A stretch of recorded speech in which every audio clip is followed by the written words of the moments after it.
Assalamualaikum warahmatullahi wabarakatuh. May tatlong nabanggit ang Propeta Muhammad sallallahu alaihi wasallam na mainam na gawain ng isang tao. Sinabi ng Propeta Muhammad sallallahu alaihi wasallam, "Ma amila banu Adam shay'an afdala min as-salah wa salah dhatil banin wa khuluqin hasan." Sinabi ng Propeta Muhammad sallallahu alaihi wasallam na wala nang mas hihigit pa sa mga gawain ng isang tao na mas hihigit pa sa pagsasagawa ng sala. Pangalawa ay ang pag-aayos sa pagitan ng dalawang nag-away. At ang pangatlo ay ang pagiging magandang ugali.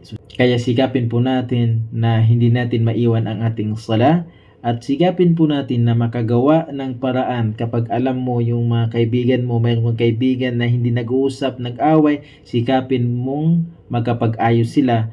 At pangatlo, sikapin mong maging maganda ang iyong pag-uugali. Assalamualaikum warahmatullahi wabarakatuh.